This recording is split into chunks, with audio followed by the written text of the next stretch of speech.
하나님의 사랑을 사모하는 자, 하나님의 평안을 바라보는 자, 너의 모든 것 창조하신 우리 주님이 너를 얼마나 사랑하시는지 하나님께 찬양과 경배하는 자, 하나님의 선하심을 닮아가는 자, 너의 모든 것 창조하신 우리 주님이 너를 자녀 삼으시네.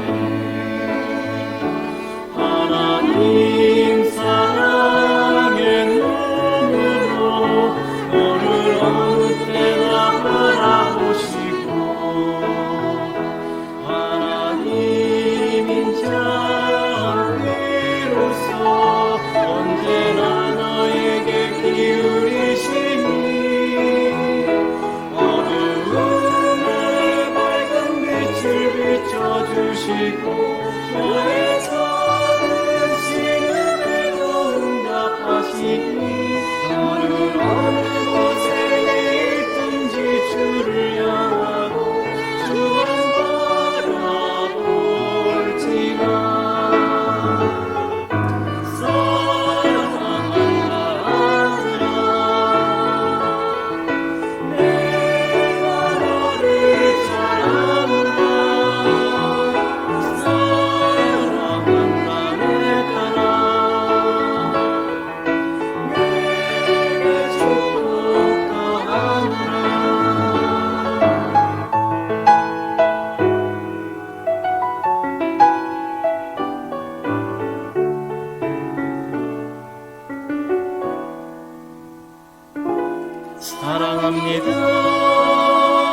거룩하신 하나님 아버지, 저희들을 일찍이 주의 자녀 삼으시고 선택된 남은 백성으로 여기까지 인도하신 주님의 놀라우신 은혜와 사랑에 감사를 드립니다.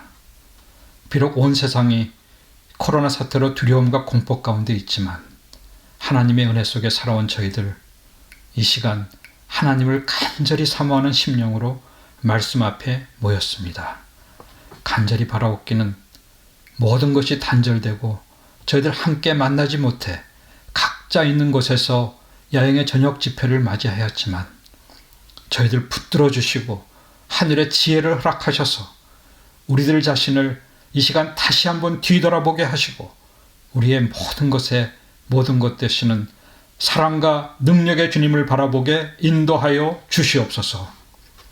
저희들 한 곳에 모여 주님을 찬양하지 못하지만 미서부 각처에서 이 시간 한 마음으로 간절히 기도하게 하시고 한 소망과 믿음으로 연합하는 귀한 시간 될 수 있도록 인도하여 주시옵소서.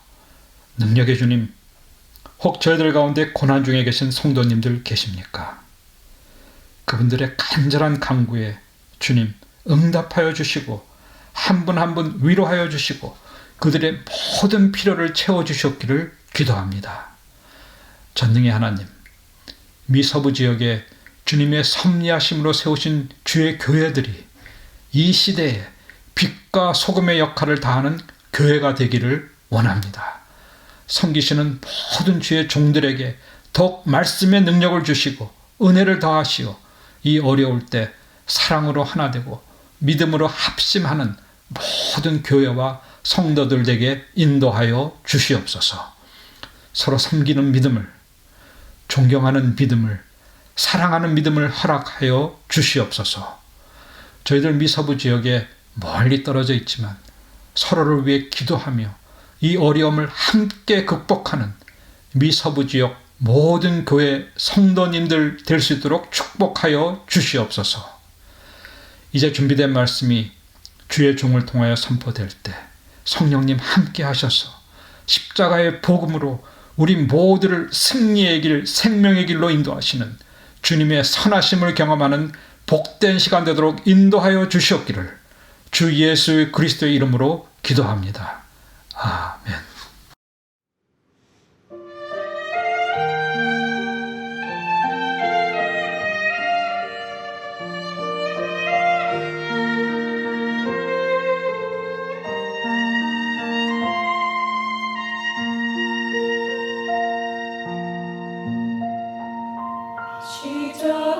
십자가로 나를 그 시에 못 박히신 주의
미주의 재림 성도 여러분 안녕하십니까? 반갑습니다. 그동안 평안하셨죠? 다들 행복하셨습니까? 이번 2021년도 온라인 연합 야영회 초청을 받고 저는 어쩌면 가장 우리다운 기별, 아니 우리의 기별, 새 천사의 기별을 전체 주제로 삼고 우리 한 주일 동안 우리 성도님들과 함께 말씀의 은혜를 나누어 보려고 합니다. 저는 이 새 천사의 기별을 제 나름대로 한 주 동안 전할 주제를 총 제목을 천사 같은 사람들이라고 하는 제목을 정했습니다. 왜 그런 제목을 정했는지는 조금 이따 말씀을 드리죠. 오늘은 그 첫 시간으로 전체 서론이 되겠습니다. 복음을 전하는 천사 같은 사람들이라는 제목으로 말씀을 증거하겠습니다. 또 보니 다른 천사가 공중에 날아가는데 땅에 거하는 자들 곧 여러 나라와 족속과 방언과 백성에게 전할 영원한 복음을 가졌더라. 여러분, 성경 전체가 다 복음이죠. 그런데 성경 전권에서 복음이라는 단어가 제일 마지막 나오는 성경절이 어디일까요? 이렇게 질문을 드려도 대답을 못 하시면 제가 설명할 길이 없습니다. 조금 전에 읽었잖아요. 요한계시록 14장 6절 백성에게 전할 영원한 복음을 가졌더라.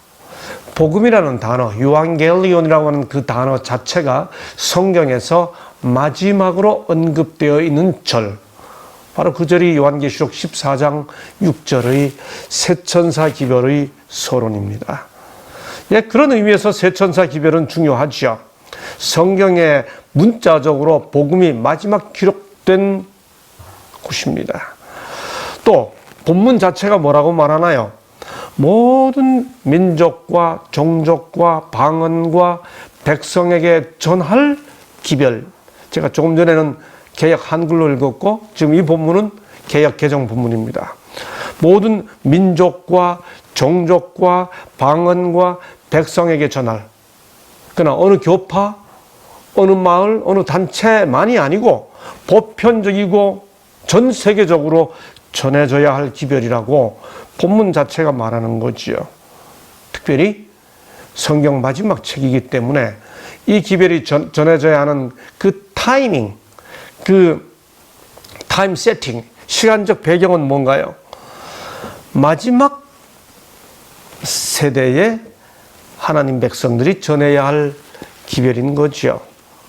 여러분, 그런데 재림 성도님들이 다른 교회에서 하기가 요즘 유튜브 시대니까 많이 설교 들으시죠? 들으실 수 있죠? 우리 재림 교회 이외에 다른 목사님들이 새천사의 기별이라는 성경에 분명히 나와 있는 이 구절을 본문으로 설교하시는 것 혹시 들어보셨어요? 거의 없습니다. 오늘날 기독교계에서는 들어볼 수 없는 기별이지요. 오직 재림교회만이 그들의 신학적 전문용어로 raison d'être, 존재 이유라고 합니다. 어쩌면 그들의 미션 스테이트먼트, 그들의 사명 진술의 근거로 여기고 있는 구절이 바로 세 천사의 기별이죠. 엘렌 화이트 여러 번에 걸쳐서 이 세 천사 기별이 얼마나 중요한지를 강조했습니다. 첫째, 둘째, 셋째 천사의 기별을 나는 보았다. 이 기별들을 바르게 이해하는 것이 매우 중요한 일이다. 초기 문제 258페이지. Vital importance. 아주 생명을 결정하는 그런 중요성을 가진 그런 기별이다. 또 다른 곳에서는 우리에게 가장 큰 일, 가장 중요한 일이 있다는 것을 기억해야 한다. 바로 이것이 첫째, 둘째, 셋째 기별들을 전하는 것이다. 가장 큰 일, the largest magnitude. 가장 중요한 일, the highest importance. 그렇게 강조하고 있습니다. 교회증언 6권 406쪽에. 또 다른 곳에서는 이렇게 말합니다. 인간에게 주신 가장 엄숙하고도 거룩한 사업, 바로 그것이 첫째, 둘째, 셋째 천사의 기별을 전하는 것이다.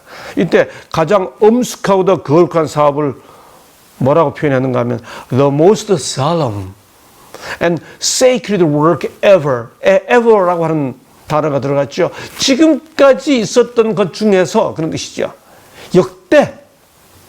역대급 the most solemn. 역사 이래 가장 solemn, 장엄하고 거룩하고 sacred, 거룩한 그런 사업이 세 천사 기별이다. 또다시 교회증언 9권 19쪽에 보면 가장 엄숙하고 중대한 사업, the most solemn important.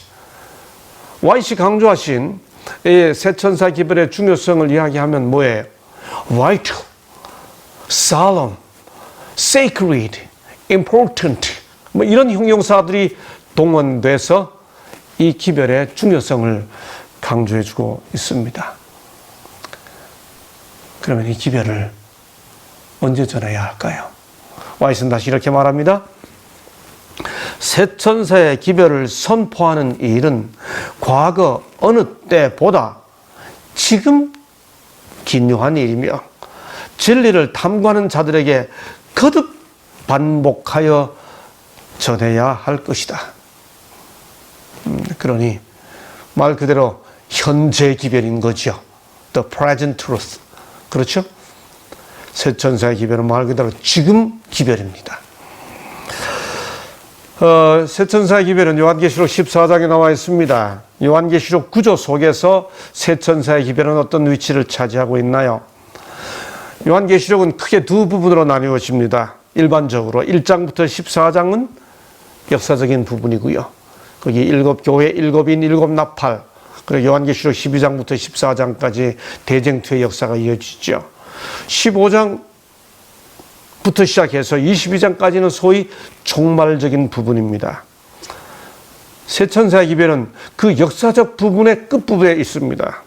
그 역사적 부분을 다시 확대해 보면 1장부터 3장은 일곱 교회, 4장부터 7장은 일곱 인, 8장부터 11장은 일곱 나팔, 12장부터 14장은 각 시대의 대쟁투입니다.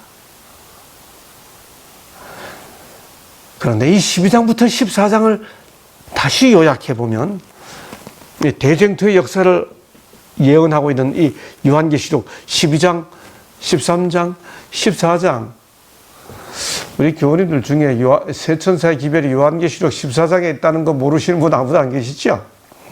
이 요한계시록 14장에 있는 세 천사의 기별이 있는 요한계시록 14장은 12, 13, 14장의 한 묶음 속의 끝입니다. 12장은 남은 무리가 형성되죠. 12장 17절 여자의 남은 자손 곧 하나님의 계명을 지키며 예수의 증거를 가진 자들이 계시록 12장 17절에서 형성되죠. 그 13장에는 두 짐승이 등장하지요. 바다에서 나온 짐승, 땅에서 올라온 짐승. 그렇죠? 그들은 남은 무리를 공격하는 정체들, 그 실체들의 역사적 정체를 확인시켜 줍니다. 12장은 남은 무리의 형성, 13장은 마지막 시대의 남은 무리를 공격할 정체, 그리고 14장은 바로 그 남은 무리가 마침내 승리한다는 것과 함께 그들이 전하는 최후의 기별. 자, 그러니 요한계시록 14장의 세 천사의 기별이 어떤 위치를 차지하고 있는지가 선명해졌죠. 그 요한계시록 14장 6절부터 12절에 있는 몇 절부터 몇 절요? 6절부터 12절. 제가 강조하는 이유가 있습니다. 6절부터 12절에 포함되어 있는 그 요한계시록 14장을 다시 자세히 들여다보면 1절부터 5절은 저 유명한 14만 4천, 6절부터 13절을 이야기했습니다. 조금 전하고 달라졌죠. 세 천사의 기별, 그리고 14절부터 20절에 소위 수학운동. 그게 이제 낫을 들고 하는 수학운동이 나오죠. 이 요한계시록 14장이 이렇게 세 부분으로 나뉘어져 있다고 하는 것은 반복되는 동사로 그 국면이 전환됩니다. 바로 그게 뭔가?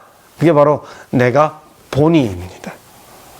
그래서 14장 1절에 내가 보니, 14장 6절에 내가 보니, 14장 14절에 내가 보니, 이렇게 요한이 새로운 계시를 보는 것을 또 내가 보니 라고 하는 단어로 구분하여 표현하고 있는 거지요.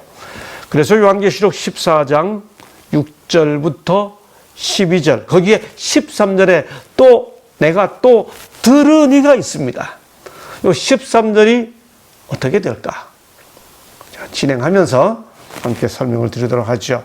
여하튼 요한계시록 14장 6절부터 13절에 담겨 있는 이 세 천사의 기별은 요한계시록 안에서 이런 맥락을 속에서 구성되어 있습니다.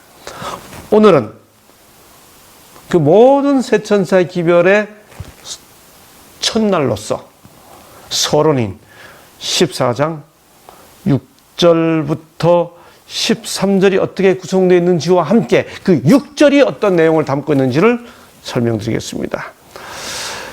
자, 계시록 14장 6절부터 13절은 6절은 서론이고요. 7절은 첫째 천사의 기별, 8절은 둘째 천사의 기별, 9절부터 12절이 셋째 천사의 기별이고 13절에 이 기별로 말미암는 특별한 축복이 선언됩니다. 오늘은 첫날인 6절입니다. 6절 함께 읽어보시겠습니다. 시작. 왜 안 읽으세요? 요한계시록 14장 6절을 제공해 드리지 않으면 못 읽으시는 재림 성도들 안 계시죠? 다 아시잖아요. 또 내가 보니 다른 천사가 공중에 날아가는데 땅에 거하는 자들 곧 여러 나라와 족속과 방언과 백성에게 전할 영원한 복음을 가졌더라. 이 오늘 우리가 살펴보게 될 요한계시록 14장 6절을 다시 내용을 분석해 보면 천사가 공중에 날아가는 데는 기별을 전하는 선포 주체고 여러 나라와 족속과 방언과 백성에게는 그 기별을 듣게 되는 혹은 전해야 할 대상이고 영원한 복음이라고 하는 것은 그 선포하는 내용과 성질이죠. 14장 6절 자체가 이렇게 형성되어 있는데 저는 오늘 이 내용을 반대로 전할 내용을 먼저 살펴보고 그 다음에 전할 대상을 살펴보고 마지막으로 이 기별을 전하는 주체인 천사에 대해서 살펴보려고 합니다. 먼저 세 천사의 기별이 말하고 있는 이 6절은 그 선포되는 기별의 성질을 영원한 복음이라고 표현했습니다. 복음. 유앙겔리온. 좋은 소식. 마가복음 1장 14절로 15절에 보면 이 땅에 오신 예수께서 기별을 외치실 때 하셨던 그 첫 번째 기별을, 아니 그 사역의 시작을 마가는 이렇게 기록하죠. 예수께서 갈릴리에 오셔서 하나님의 복음을 전파하여 이르시되 때가 찼고 하나님 나라가 가까이 왔으니 회개하고 뭘 믿어요? 복음을 믿으라 하시더라. 복음은 예수 사역의 전체 내용이었습니다. 여러분, 그런데 성경에서 이 복음을 여러 가지 방법으로 정의하고 있는 것 확인할 수 있습니다. 제가 성경 자체가 정의하고 있는 그 복음의 정의를 세 가지 다른 국면에서 한번 정리해 보았습니다. 이 복음을 나라를 중심으로 정의하면 천국 복음이라고도 하고 성경 자체가 하나님 나라 복음이라고도 합니다. 여러분, 성경 자체가 천국과 하나님 나라를 구분하고 있어요. 하나님 나라를 한자로 표현하면 신국이죠. 그래서 위치로 표현하면 천국 복음이라고도 불리고 신국 복음이라고도 불립니다. 주권을 중심으로 표현하면요, 성경 자체가 복음을 하나님 복음이라고도 하고 예수의 복음이라고도 합니다. 이게 지금 한 절만 나오는 게 아니고 여러 군데 나옵니다. 제가 대표적인 구절들만 찾아놨습니다. 또 이 복음의 성질, 복음의 성격을 중심으로 뭐라고 표현하는가 하면 화평의 복음이라고도 하고 평안의 복음이라고도 하고, 이게 우리말로 화평과 평안이 달리 번역이 됐습니다만 헬라어 원어로는 에이레네, 다 똑같은 단어입니다. 여하튼 화평, 평안, 평화, 평강 다 할 수 있겠죠. 화평의 복음, 평안의 복음. 사도행전 20장 24절에 보면 은혜의 복음, 고린도후서 4장 4절에 보면 영광의 복음, 에베소 1장 13절에 보면 구원의 복음. 무엇보다 이 복음은 우리가 익숙히 하는 구절에 의하면 뭔가요?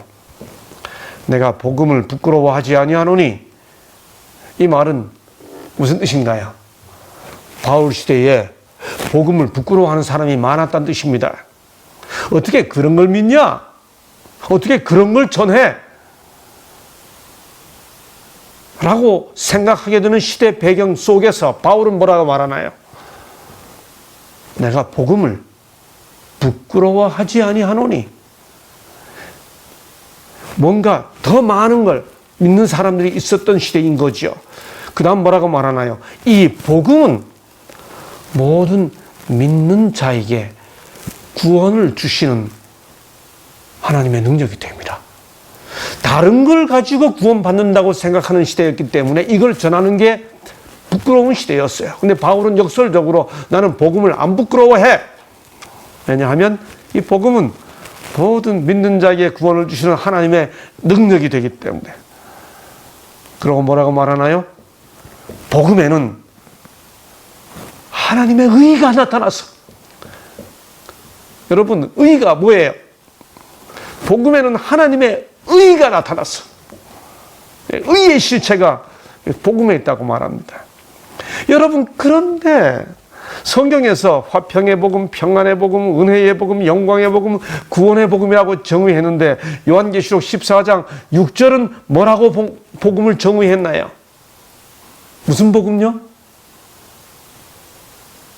무슨 복음요? 영원한 복음. 이 영원한 복음이란 말은 무슨 뜻인가요?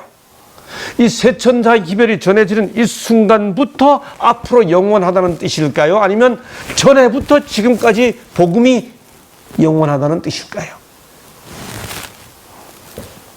이 영원한 복음이라는 말은 이제부터 내가 전하는 기별이 영원하다는 뜻입니까? 아니면 창세로부터 복음은 영원하다는 뜻일까요?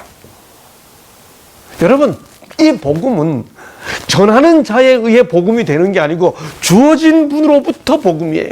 복음의 주권이 누구한테 있었죠? 하나님의 복음, 예수님의 복음, 천국 복음, 신국 복음. 이 복음의 근원은 하나님이시죠. 하나님이 이 복음을 언제 주셨나요? 여러분, 영원한 복음이라는 표현은 성경 전권에서 오직 여기에 딱 한 번 등장합니다. 성경에서 마지막으로 복음이라는 단어가 사용된 것이 요한계시록 14장 6절부터 13절의 세 천사의 기원인데, 그 복음에 영원한이라는 수식을 붙인 표현은 여기 처음으로 마지막으로 등장합니다.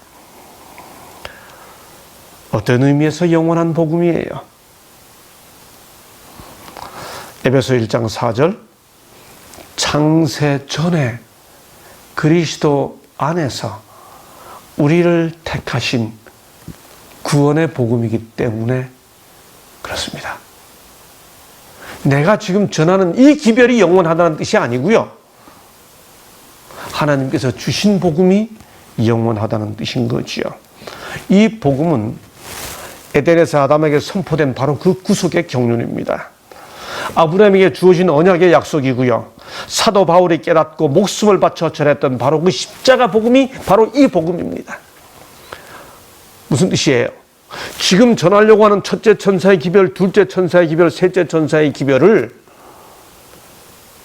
이 긴 복음의 역사 속 맥락 속에서 이해되고 그렇게 전해져야 된다는 것이 그 근본 성질이라는 거죠. 복음은 단 한 번도 바뀐 적이 없습니다. 이 사실을 와이스는 이렇게 확인해 주죠. 공중에 나는 천사로 말미암아 전파된 기별은 하나님께서 에덴 동산에서 뱀에게 창세기 3장 15절을 말씀하셨을 때 선포하신 바 동일한 복음이다. 예, 새 천사의 기별은 복음입니다. 창세전에 하나님께서 구속하기 위하여 마련하신 구원의 복음이고 인간이 범죄한 이후에 첫 부모에게 선포된 창세기 3장 15절 바로 그 복음입니다.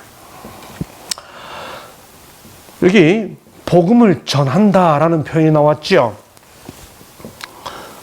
요한계시록 14장 6절에 복음을 전한다 했는데 이 복음을 전한다라는 단어를 헬라어로 읽으면 같은 동족 단어입니다. 이 동족 단어로 어려운 말로 같은 단어로 동사와 목적어가 구성된 대표적인 표현이 한국어에 있습니다. 꿈을 꾼다 이렇게 하죠. 꿈 꾼다 이렇게 표현하죠. 그런 똑같은 표현이 복음을 전한답니다. 전한다라는 말이 유앙겔리죠. 복음이 유앙겔리온, 유앙겔리죠, 유앙겔리온. 유앙겔리온이 없어도 유앙겔리죠 하나로 복음을 전한다예요. 그런데 꾼다 라는 동사 자체 측에 꿈꾼다가 들어가 있습니다. 그런데 꿈을 꾼다 이렇게 표현하는 것처럼 좋은 소식을 좋게 전한다 이 뜻입니다.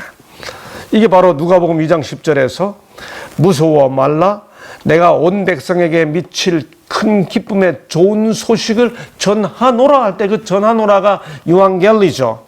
좋은 소식이 유앙겔리온. 로마서 1장 15절에서 복음 전하기를 할 때 그 전하기가 유앙겔리죠. 복음이 유앙겔리온. 유앙겔리죠, 유앙겔리온. 그러니까 복음을 전한다는 말 속에는 동사와 목적어가 다 좋다는 뜻이 반복되어 있습니다. 반복 강조되어 있습니다. 그러니 복음을 전한다라는 표현 자체를 가지고 복음을 전한다고 말할 때 이게 얼마나 좋은 기별인지 전하는 사람들이 인식해야 되는 거지요. 새 천사의 기별은 그 서두에 이 기별이 영원한 복음임을 밝히고 있습니다.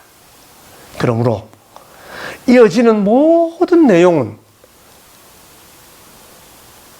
첫째 천사의 기별, 둘째 천사의 기별, 셋째 천사의 기별, 그 기별들이 담고 있는 본문의 표현 하나하나는 바로 14장 6절의 영원한 복음이라는 정의, 성격 규정, 그 맥락 속에서 이해되고 전해져야 하는 것이죠. 다시 말해 새 천사의 기별은 단지 지키고 고수해야 할 어떤 교리가 아니라는 겁니다. 이건 어떤 종교적 규칙이 아니라는 겁니다. 이건 어떤 사상이 아니라는 거죠. 본문 자체가 뭐라고 정의하고 있죠? 이건 영원한 복음이라고 본문 자체가 성격 규정을 해주고 있는 겁니다. 이 기별을 누구에게 전해야 하나요? 나라와 족속과 방언과 백성, 땅에 거주하는 자들. 여러분, 사실 이 표현은 요한계시록 13장의 배경 속에서 이 표현을 이해해야 합니다. 아까 제가 말씀드렸잖아요. 계시록 14장의 세 천사의 기별은 12장, 13장, 14장의 맥락 속에서 주어지는 기별입니다. 12장에서 남은 무리가 형성되고요. 13장에서 이 남은 무리를 주눅들게 만드는 거대한 정치 종교 체제가 등장하죠. 바다에서 짐승이 나오고요. 땅에서 짐승이 올라오죠. 바다에서 나온 짐승은 용이 권세를 줘서 온 세상이 따르죠. 바다에 땅에서 올라온 짐승이 온 세상 사람들 앞에서, 나중에 말씀드리겠습니다만, 여기 언급된 나라와 족속과 방언과 백성, 우리 개역개정 표현으로 하면 종족과 이렇게 되죠. 그 단어, 똑같은 단어가 요한계시록 13장에 나오는데, 그 요한계시록 13장을 읽어보면 이 똑같은 대상이 누구에게 지배를 당하는가 하면 땅에서 올라온 짐승이 만든 우상을 통해 바다에서 올라온 짐승이 모든 사람들을 지배합니다. 다시 말해 요한계시록 13장을 읽어보게 되면 뭔가 하면 지상에서 12장 17절에 형성된 남은 무리는 주룩 들어있는 무리입니다. 거대한 집단이 엄청난 힘을 가지고 이 대상을 지배합니다. 그런데 14장에 와보면 이 무리들이 하늘을 나는 존재로 묘사되어 있습니다. 13장의 무리와 14장의 무리가 이 하늘을 나는 천사로 묘사된 이 무리가 같은 무리예요. 14장 땅의 세력 앞에 지배당하고 있는 이 대상을 향해 14장에서 하늘을 나는 천사의 모습으로 묘사되면서 이 같은 무리들에게 기별을 전합니다. 땅에 거주하는 자들, 곧 여기 나라와 족속과 방언과 백성, 왜냐하면 이 표현이 우리에게 너무 익숙하기 때문에 제가 이 표현을 쓰는 겁니다. 요한계시록에 보면 5장 9절, 7장 9절, 10장 11절, 11장 9절, 13장 7절, 17장 15절에 거의 비슷한 표현이 반복돼서 나옵니다. 이렇게 반복되어 나오는 것은 무슨 뜻인가 하면 요한계시록의 기별은 특정 무리, 제한된 공동체, 어느 집단에만 머물러 있어서는 안 될 기별이라고 하는 사실을 끊임없이 확인시켜 주는 거죠. 요한계시록 자체가. 바로 그런 맥락 속에서 세 천사의 기별도 전해져야 할 대상이, 이 기별이 전해져야 할 대상을, 그 대상의 보편성을 이렇게 강조하고 있는 겁니다. 예, 그렇습니다. 복음의 가장 뚜렷한 특징 중 하나는 시간적 보편성과 공간적 보편성이에요. 영원한 복음이라는 표현은 시간적 보편성이라면 땅에 거주하는 자들, 나라와 족속과 백성과 방언이라는 표현은 그 대상, 즉 공간적 보편성을 말하는 거죠. 압축하면 시대적, 세계적 보편성입니다. 여러분, 우리가 이 사실을 우리가 깊이 인식해야 합니다. 절대로 이 기별은 어느 집단이 독점하고 있어야 할, 머물러 있어야 할 기별이 아니라는 거예요. 이 기별은 보편적으로 전해져야 할 기별이라고 하는 기별의 보편성입니다. 한 가족, 한 마을, 한 나라, 한 민족만을 위한 것이 아니라는 거지요. 땅에 거주하는 자들, 곧 모든 민족과 종족과 방언과 백성, 다시 말해 성경을 사랑하고 그 기별을 따라 살려고 하는 사람들이라면 누구든지 전해야 하는 기별이고 동시에 누구에게라도 전해야 하는 기별이라는 거지요. 그렇죠? 이 기별이 언제 주어졌다고요? 지금부터가 아닙니다. 창세전에 인간의 구원을 위해 하나님께서 제공해 주신 구원의 기별이기 때문에 그런 거죠.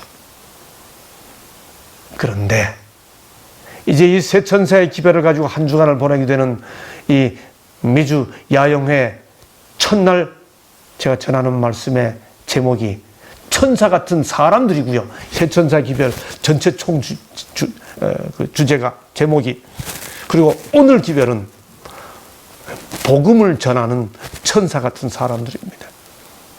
그래서 오늘 저는 그 순서를 14장 6절의 순서를 뒤집어서 기별의 속성을 먼저 말씀드렸고 그 기별의 대상을 이제 말씀드렸고 이제 그 기별을 전하는 주체에 대한 성경 본문의 표현을 강조해서 말씀을 드리려고 합니다. 본문 자체가 이 기별을 전하는 자들을 뭐라고 표현했나요? 천사라고 표현했습니다. 근데 본문은 이 천사를 무슨 천사라고 표현했죠? 보세요. 뭐라고 했나? 또 다른 천사 그렇게 했습니다. 그러면 앞에 무슨 천사가 있었나요? 앞에 있었으면 다른 천사면 어떻게 이 기별이 첫째 천사인가요? 그런데 이어지는 8절을 보면 또 다른 천사 곧 둘째라고 분명히 언급하고 있습니다. 그렇기 때문에 6절에서 맨 처음 등장한 이 천사가 첫째 천사인 것은 자명합니다. 그러면 왜 본문은 한 천사가 이렇게 하지 않고 또 다른 천사라고 표현하고 있을까요? 저는 두 가지 이유로 이해할 수 있다고 생각합니다. 말할 것도 없이 요한계시록의 기록 순서로 보면 그 앞에 이미 천사들이 여러 번 등장했죠. 그렇죠? 1장 1절, 20절, 5장 2절, 7장 1절 등등 여러 곳에 천사가 등장합니다. 5장 2절에 보면 또 봄에 힘있는 천사가 큰 음성으로 외치기를 계시 중에서, 또 7장 2절에 보면 또 봄에 다른 천사가 살아계신 하나님의 인을 가지고, 이렇게 천사들이 이미 등장했어요.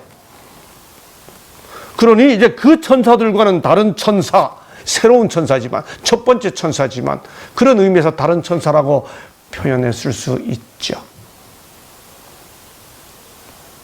그런데 거기서 한 단계 더 들어가 보자고요. 계시록 1장에 요한에게 나타난 천사는 천사입니다. 계시 중에 5장 2절에서 말하는 힘있는 천사도 천사입니다. 7장 2절에서 하나님의 인을 가지고 해놓는 데로부터 올라와서 큰 소리로 외칩니다. 계시 중에서. 이 천사는 헬라어로 앙겔로스라고 합니다. 이 천사는 성경에서 두 가지 단어로 번역됩니다. 천사로 번역되기도 하고 사자로 번역되기도 합니다. 천사로 번역되면 말 그대로 신령한 존재를 가리키지요. 앙겔로스가. 그런데 이 앙겔로스가 사자로 번역될 때는 명령이나 기별을 전하는 심부름꾼을 가리킵니다. 보냄을 받은 자. 똑같은 헬라어 앙겔로스인데 우리 한국어 성경은 맥락에 따라서 천사로 번역하기도 하고 사자로 번역하기도 했습니다. 그러면 요한계시록 14장의 이 앙겔로스는 천사일까요? 사자일까요? 하늘을 나는 이라는 표현은 성경 전권에서 천사라는 명사와 함께 연결돼서 성경 전권에서 여기뿐입니다. 수라비나 구름이 날다라는 표현은 있어요. 근데 천사가 날다라는 표현은 성경에서 여기만 나옵니다. 그러니까 난다고 그랬으니까 천사로 번역했죠. 당연히.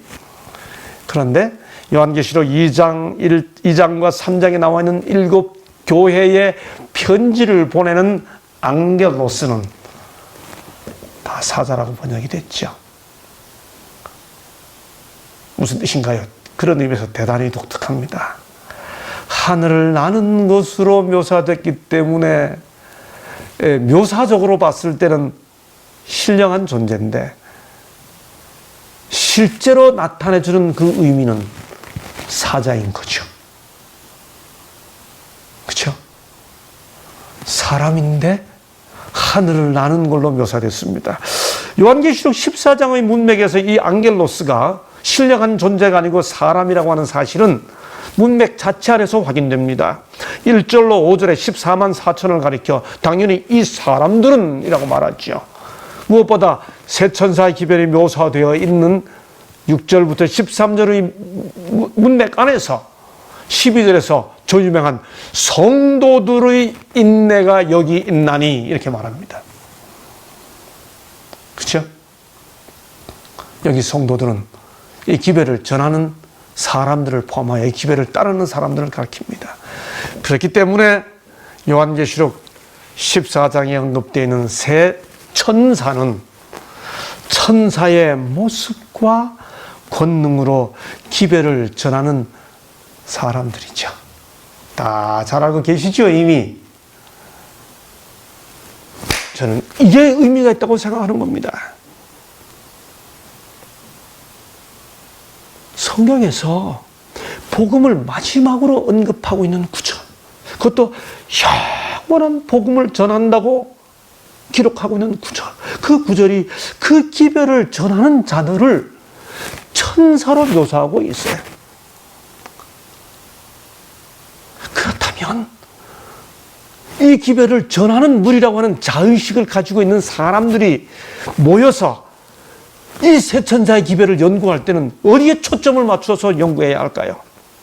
이 기별의 내용 잘 이해해야 합니다. 영원한 복음, 창세로부터 어떤 의미가 있는지 살펴봐야 됩니다. 그런데 그 모든 것을 아무리 정확히 이해했다 하더라도 이 기별은 연구하는 나를 위한 것만이 아니고 땅에 거주하는 자들에게 전해야 할 기별인데 그걸 전하려면 천사 같은 모습으로 전해야 되는 거거든요. 그러니 우리는 세 천사의 기별을 연구할 때 나에게 천사의 특징이 있는가? 아니 이 기별이 전하는 천사는 과연 어떤 사람들인가? 하는 것에 초점을 맞추고 우리 자신들을 성찰하는 그런 말씀 연구가 되어야 하지 않겠습니까? 와이스는 이렇게 말합니다. 요한계시록 14장의 세 천사는 하나님의 기별의 빛을 받아서 세상의 방방곡곡에 경고의 음성을 높이는 그분의 대리자로서 나가는 백성을 대표한다. 너무 분명하잖아요. 요한계시록 14장의 세 천사는 하나님의 기별의 빛을 받아서 세상의 방방곡곡에 경고의 음성을 높이는 그분의 대리자로서 나가는 백성을 대표한다. 우리가 천사인가 하는 생각을 가장 먼저 해야 한다는 거죠. 예수님께서 이 땅에 초림하셨을 때 그 베들레헴 들판의 언덕에 목동들에게 천사가 나타나서 기별을 전했죠. 천사가 이르되 무서워 말라 보라 내가 온 백성에게 미칠 큰 기쁨의 좋은 소식을 너희에게 전하노라. 누가복음 2장 10절. 그런데 재림 때 또 보니 다른 천사가 공중에 날아가는데 땅에 거주하는 자들 모든 민족 종족과 방언과 백성에 전할 영원한 복음. 여러분 여기 누가복음 2장 10절과 요한계시록 14장 6절은 똑같은 단어가 그대로 중복되고 있습니다. 예수께서 초림하셨을 때 그 베들레헴 들판에서 목동들에게 좋은 소식을 전해준 이는 신령한 존재인 진짜 천사였습니다.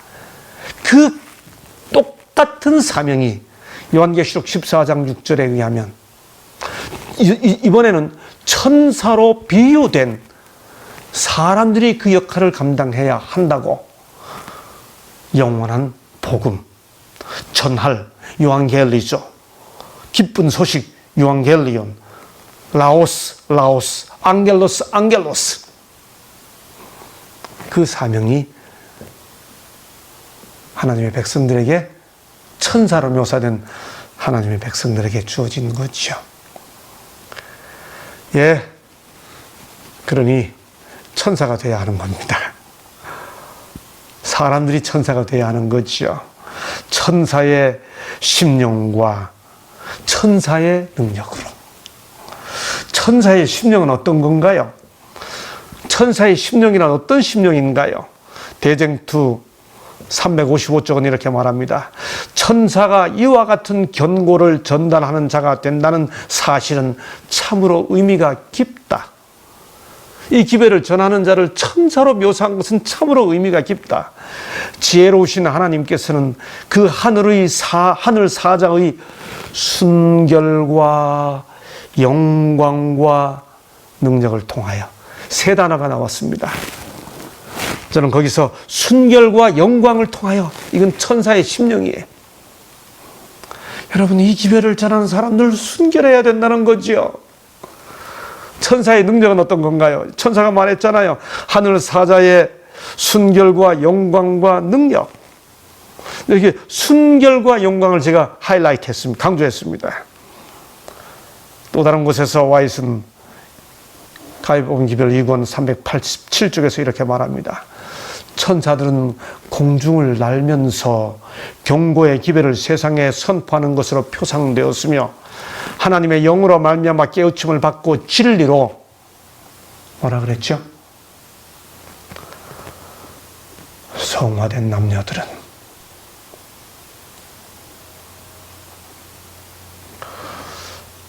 하나님의 말씀으로 그 삶과 존재가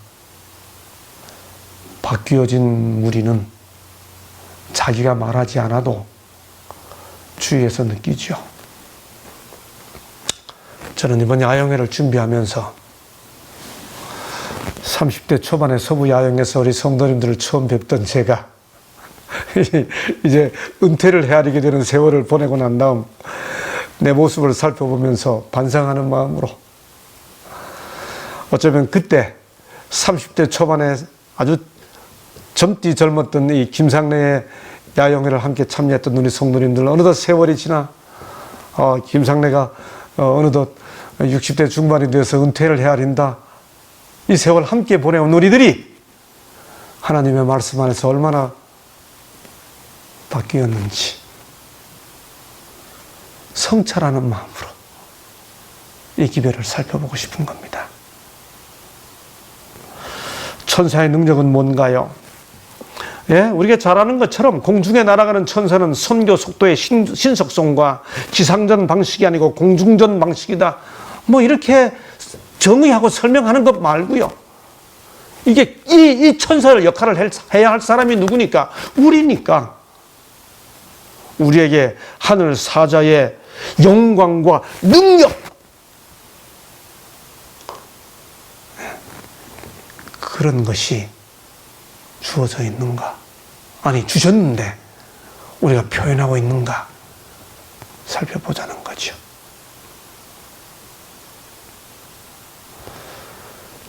하늘을 나는 천사를 연구하고 끝날 게 아니고요. 우리가 어떻게 하늘 나는 천사로 묘사된 그런 천사의 모습과 능력을 나타낼 수 있냐고요. 성경은 소위 이 시대에 이 기별을 전할 천사 같은 사람들이 어떤 사람인지를 성경 자체가 설명해 주고 있죠. 그걸 좀 더 제가 선명하게, clarify 한다고 그러잖아요. 정확하게 한번 설명되어진 그 내용들을 찾아보도록 하겠습니다. 천사의 심령과 능력을 갖는다는 말은 사람에 비유하면 어떻게 되나요? 그 첫 번째가 우리가 잘 쓰는 엘리야의 심령과 능력이라는 표현이 바로 그 천사로 묘사된 모습이에요. 이지 와이시 이렇게 설명했습니다. 선지자 왕 715쪽에 보면 오늘날 하나님께서 임명하신 사자들이 엘리야의 심령과 능력으로 심판받아야 할 세계를 향하여 그들의 주의를 예수 그리스도의 나타나심과 관련해서 곧 일어날 엄숙한 사건들에 기울이도록 호소하고 있다. 그러니까 셋 천사의 기별에서 그 기별을 전하는 천사들로 묘사된 무리들이 그 천사의 심령과 능력을 갖는다는 말이 무슨 말이지? 이 말을 설명해 주는 것이 엘리야의 능력과 심령이라는 말과 같은 말이다 그겁니다. 의미가 분명해져야죠. 예, 엘리야에 대한 약속은 구약에서 마지막으로 언급되지 않았습니까? 보라, 여호와의 크고 두려운 날이 일기 전에 내가 선지 엘리야를 너에게 보내리라. 말라기 4장 5절. 초림 때에 침례 요한에 대해 이렇게 말하죠. 그가 또 엘리야의 심령과 능력으로 주 앞에 먼저 와서 주를 위하여 세운 백성을 준비하리라. 그러니 영원한 복음을 전하는 새 천사로 묘사된 천사의 심령과 능력을 가진 그 무리는 엘리야의 심령과 능력을 가진 바로 그들을 가리킵니다. 엘리야의 심령과 능력이 뭔가요? 이것만 갖고도 우리가 한 달 아니 오랫동안 집회를 할 수 있지요. 이번에 우리가 새 천사의 기별이기 때문에 아주 제한적으로 압축해서 아주 간단히 말씀을 드리겠습니다. 엘리야의 능력을 나타내주는 표상적 공간이 어딘가요? 갈멜산이지요. 엘리야의 심령을 나타내주는 표상적 공간이 어딘가요? 저는 그게 호렙산이라고 생각합니다. 그래서 엘리야의 심령과 능력을 이해하려면 갈멜산의 엘리야와 호렙산의 엘리야를 함께 이해해야 합니다. 갈멜산의 엘리야의 능력에 대해서는 더 이상 언급할 필요가 없습니다. 그야말로 바알의 선지자들과 함께 엄청난 대결을 벌였던 그 능력의 사람 엘리야. 그랬던 그가 열왕기상 18장에 보면 도망가지요. 도망가다가 성경에서 딱 2번밖에 안 나오는 하나님의 산 호렙. 출애굽기 3장 1절에서 하나님의 산 호렙. 모세가 떨기나무 가운데 하나님 만날 때. 그리고 여기 엘리야가 갈멜산에서 도망갔을 때 도착했던 그 산을 하나님의 산 호렙. 그 전에 엘리야가 부엘세바 광야 로뎀나무 아래 지쳐 쓰러져 있을 때 엘리야가 천사를 만납니다. 그때 천사가 와서 뭐라고 말했나요? 어루만지며 그에게 이르되 일어나서 먹으라. 다시 먹고 잠이 드니까 엘리야 일어나. 엘리야 일어나. 어루만지며 이르되 일어나 먹으라. 그다음 뭐라 그러나요? 내가 갈 길을 다 가지 못할까 하노라. 여러분 저는 이런 구절을 읽을 때 눈물이 납니다.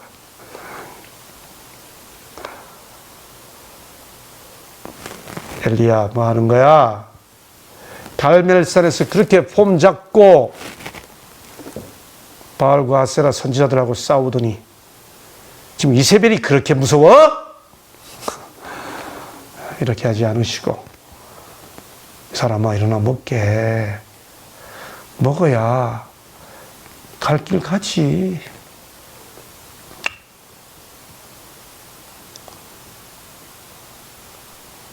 엘리야가 실제로 경험한 천사입니다.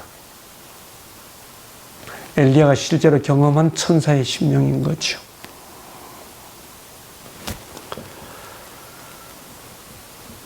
여러분, 엘리야의 능력과 심령을 우리는 갈멜산 위에다가만 초점을 맞추지 않았습니까? 너무나 따뜻한 천사의 마음을 경험했던 엘리야. 새 천사의 기별을 전하는 우리들, 그래서 천사 같은 사람들이 되어야 하는 우리들, 그 우리들에게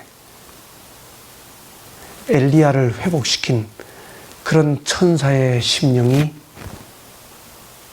있느냐고요. 쓰러진 사람들, 연약한 사람들, 교회에서 뒤에 처진 사람들, 그런 사람들을 어루만지는 마음이 우리에게 있느냐고요. 여러분, 성경에서 사람을 가리켜 천사 같다고 하는 표현이 딱 한 번 나옵니다. 요한계시록에서 기별을 전하는 자들을 천사로 표현했는데, 사람 자체를 천사 같다고 표현한 그런 표현이 성경에 딱 한 번 나오는데 누군지 아세요? 새 천사의 기별을 이야기하면서 기별을 전하는 자가 천사라고 이야기할 때 이 사람 빠뜨릴 수가 없습니다. 누굴까요? 사도행전 6장 15절입니다. 스데반을 가리켜 이렇게 말합니다. 그 얼굴이 천사의 얼굴과 같더라. 우와, 저는 이런 구절을 읽을 때 자지러집니다.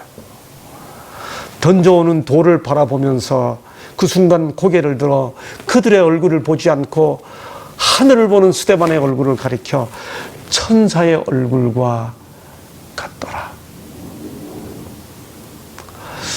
조금만 건드려도 파르르 떨고 자존심 상해할까 봐 설교도 함부로 못하게 되는 상황, 이것저것 다 짚고 헤아려 봐야 하는 그런 시대. 그때 스데반은 자기에게 다가오는 수많은 돌들을 바라보지 않고 하늘을 바라봤는데, 그런 그의 모습을 가리켜 천사의 얼굴과 같더라. 저는 도저히 못 미치기 때문에 아이고 나는 틀렸다라고 말하는 게 아니고요. 아, 나도 그렇게 되고 싶다 하는 소망을 갖게 되는 거예요. 이런 모습의 스데반이 기별을 전합니다. 스데반이 지혜와 성령으로 말함을 저희가 능히 당치 못하여, 여러분, 이렇게 스데반이 기별을 전하니까 사도행전 7장 54절에 보면 저희가 이 말을 듣고 마음에 찔려 저를 향하여 이를 갈거늘. 여러분, 이게 헬라어 원어는 달라요. 그런데 마음에 찔려라는 표현이 사도행전에 또 한 번 나옵니다.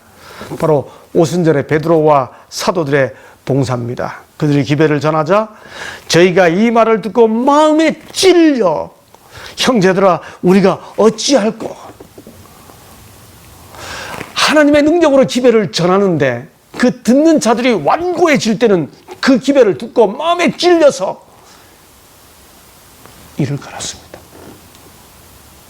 아, 하나님의 능력으로 기별을 전해도 사람의 마음에 역사하시는 하나님의 성령의 마음을 열지 아니하면 반응이 이렇게 나타날 수 있다는 사실을 보여주는 거죠. 기별을 전하는, 영원한 기별을 전하는 천사 같은 모습이 어떤 사람인지를 보여주는 또 하나의 구체적 설명이 있습니다. 칼에 뽑은 기별 2권 113쪽. 그리스도께서 언제 오신다든지 혹은 오시지 않는다는 등 시기를 정하는 자는 그 누구를 막론하고 참된 기별을 갖고 있지 못하다. 하나님께서는 아무에게도 그리스도의 강림이 5년 혹은 10년 혹은 20년 동안 지체될 것이라고 말할 권한을 주시지 않았다는 것을 확실히 믿으라. 이 무슨 뜻이에요? 심지어 예수의 재림이 5년 남았다고 말하는 것도 지체되는 거예요. 지체시키는 거예요. 그 다음 나오는 말 뭐죠?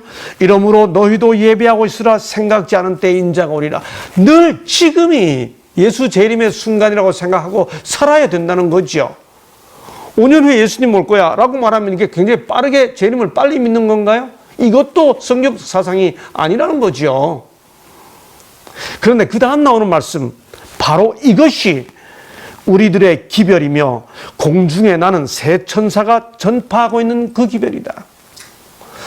와이슨 마태복음 24장에 나오는 이러므로 너희도 예배하고 있으라 생각지 않은 때에 인자가 오리라 라고 하는 이 기별이 주어진 그 맥락 속에 언급된 여러 비유에 등장하는 주인공들이 바로 새 천사의 기별을 전파하고 있는 사람들이고, 바로 이걸 전하는 것이 새 천사가 전파하고 있는 바로 그 기별이라고 설명하고 있는 겁니다. 여러분 잘 아시죠? 마태복음 24장 14절에 보면 이 천국 복음이 모든 민족에게 증언되기 위하여 온 세상에 전파되리니 그제야 끝이 오리라고 그랬습니다.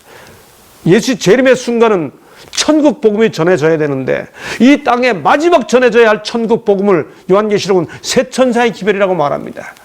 그러니 새 천사의 기별을 마태복음 24장과 연결시키면 그제야 끝이 오게 되는 그 천국 복음은 다른 복음이 아니고 새 천사의 기별인 거지요.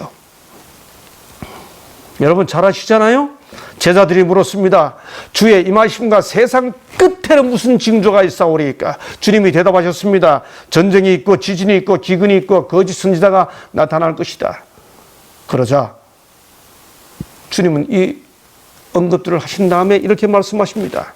이런 일이 있어야 하되 끝은 아직 아니니라. 제자들은 끝에 무슨 일이 있겠냐고 물었는데 주님이 무슨 일을 대답하신 다음에 이런 일이 있으되 아직 끝이 아니다 그랬습니다. 여기 끝이 두 가지 종류입니다. 하나는 재난이 시작되는 끝이 있습니다. 하나는 재난을 끝내는 끝이 있습니다. 그렇죠? 재난이 시작되는 끝과 재난이 끝나는 끝이 있습니다. 그리고 그제야 끝이 오리라 라고 하는 그 끝을 주님이 말하기를 그러나 끝까지 견디는 자는 구원을 얻으리라.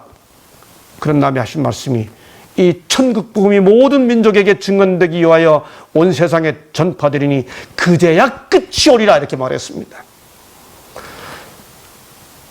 제자들이 물었던 끝은 헬라어로 순텔레이아라고 부릅니다. 주님이 말씀하신 끝은 텔로스입니다. 순텔레이아의 끝은 전쟁, 지진, 기근, 질병, 전염병입니다. 텔로스의 끝은, 징조는 천국 복음을 전하는 거죠. 저는 그래서 늘 이렇게 말합니다. 재림의 징조는 하나밖에 없습니다. 천국 복음을 전하는 겁니다. 여러분, 지진 100번 일어나도 재난의 시작일 뿐입니다. 코로나 한 번만 와도 겁나지요. 또 변이가 또 와도 그건 재림의 징조가 아닙니다. 재난이 시작됐다는 징조일 뿐입니다. 그제야 끝이 오려면 천국 복음을 전해야 합니다. 이런 모든 것들은 우리가 스스로 구원받기 위해 짐 싸들고 저 시멘트로 만든 벙커 속으로 들어가야 할 것을 알려주는 징조가 아니고 세상을 구원하기 위하여 우리가 빨리 복음을 전해야 한다는 사실을 알려주는 징조라는 것이죠. 그렇습니다. 재림의 징조는 하나뿐입니다. 천국 복음을 전하는 겁니다. 그 복음을 무슨 복음을 전해야 하나요? 새 천사의 복음인 거죠. 어떻게 전파해야 되나요? 바로 그 어떻게 전파해야 되는지에 대해 와인 여사가 바로 이것이 새 천사의 기별이라고 말했던 그 마태복음 24장 전후에서 이 복음을 하늘을 나는 새 천사들의 그 모양을 와이슨 비유로 여러 가지로 성경은 여러 가지 비유로 설명해 주었습니다. 예, 이어지는 비유에 등장하는 재림 준비에 성공한 주인공들의 모습, 바로 이런 모습들이 복음을 전하는 천사 같은 사람들의 모습이지요.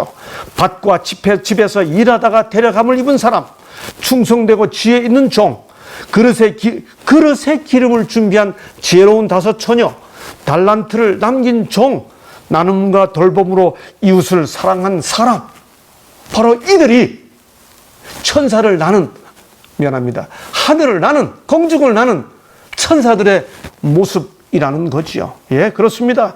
밭과 집에서 일하면서 마지막 순간에 운명이 나뉘어졌습니다. 무슨 뜻이에요? 운명이 결정되는 현장은 늘 내가 살아가는 나의 삶의 현장이라고 하는 겁니다. 내가 하늘에 적합한지 여부도 우리 각자의 밭에서 우리 각자의 맷돌 돌리는 바로 그 모습, 그것으로 이루어지는 거지요. 예, 양식을 나누어 주어야 합니다.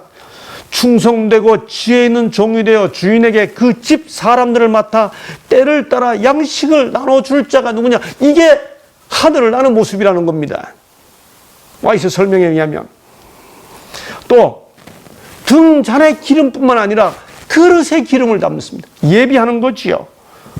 이게 뭐예요? 그릇에 기름을 담으니까 예비하는 겁니다. 마찬가지 맥락이에요. 당장 빛 밝히기 위한 기름이 아니고 늘 준비된 모습이에요. 이게 하늘을 나는 천사의 심령과 능력이라고 하는 겁니다. 달란트 내가 얼마 받았느냐가 아니고 얼마를 썼느냐가 운명을 결정했죠. 와이슨 설명합니다.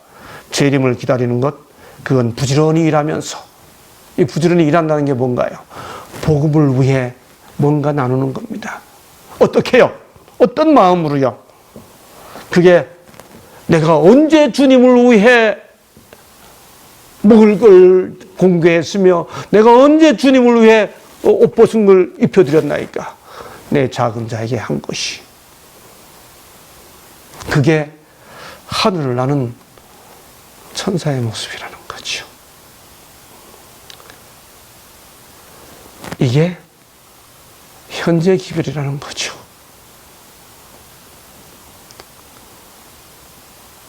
새 천사의 기별을 조목조목 살펴본 다음에 우리의 모습 속에서 이만큼이라도 천사의 심령과 능력으로 나라와 족속과 백성과 방언들이 듣고 천사를 만났어 라고 말할 수 있게 된다면 그 모습이 하늘을 나는 천사의 모습이라는 거죠. 저는 어느 날 성경에서 재림의 때가 가까웠다고 하면 어떻게 살라고 하는지를 관심을 가지고 다 찾아보았습니다. 너희 관용을 모든 사람에게 알게 하라. 주께서 가까우시니라. 바울. 길이 참고 마음을 굳게 하라. 주의 강림이 가까우니라. 형제들아 서로 원망하지 말라. 야고보. 만물의 마지막이 가까웠으니 그러므로 너희는 정신을 차리고 근신하여 기도하라. 무엇보다 열심으로 서로 사랑하라. 여러분, 성경은 바울도 야고보도 베드로도 주의 강림이 가까우면 관용하고 용납하고 원망하지 말고 사랑하라고 말합니다. 새 천사의 기별을 어떻게 날 거예요? 새 천사의 기별을 전하기 위해 하늘을 어떻게 날 겁니까? 사람의 마음속을 갈아야 하는 겁니다. 원망하지 않고 관용하고 무엇보다 서로 열심으로 사랑하는 모습으로, 이게 사람들의 마음속에 날아가면서 하나님의 기별을 전하는 천사들의 모습이라는 거죠.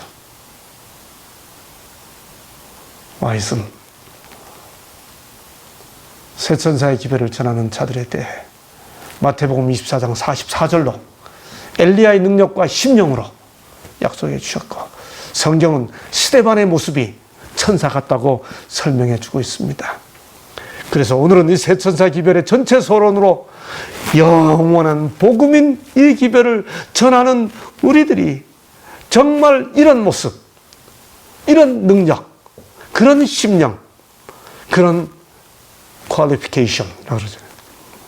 그런 특성을 지닌 그런 무리들이 되어야겠구나 하는 생각을 가지고 이 첫 시간을 마무리하려고 합니다. 결론을 내립니다. 새 천사의 기별은 온 세상을 살리는 영원한 복음입니다. 그 복음을 전하는 이들은 천사의 심령과 능력을 지닌, 다시 말해 엘리야의 심령과 능력으로, 다시 말해 스데반의 심령과 능력으로, 다시 말해 삶의 현장에서 늘 여분의 등잔에 기름을 채워가며 부지런히 섬기고 베풀어주는 그런 심령과 능력의 사람들이 되어 그들이 전하는 기별이 바로 새 천사의 기별이다 라고 하는 사실을 확인해 주는 겁니다. 우리 다 함께 천사가 되기로 다시 한번 결심하는 이 시간 되기를 간절히 바라면서 오늘 첫 시간 말씀을 마치겠습니다. 남은 자여 창조주 전하라 이 날에서 전하라로 남은 자여 창조주 전하라 기별 속이 전하라 영광의 그날이 오나 전하를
아버지 하나님, 연약한 우리들에게 영원한 복음을 맡겨주셔서 감사합니다. 부족한 저희들을 천사로 여겨주시고 이 복음을 전하라는 사명을 허락해 주셔서 감사합니다. 우리 마음을 성령으로 주장해 주시사 사람들이 우리가 전하는 기별을 접할 때 우리의 모습 속에서 천사를 만난 것 같은 감동과 은혜를 받을 수 있도록 우리를 변화시켜 주옵소서. 기별의 내용과 이론만 확인하고 다투는 우리들이 되지 않게 해주시고 관용하고 용납하며 사랑하여 사람들 심령 속에 커다란 울림을 주는 정령 날아가는 천사들이 될 수 있도록 주여 우리와 함께 해 주옵소서. 우리를 불러주신 예수님 이름으로 간절히 기도하옵나이다. 아멘.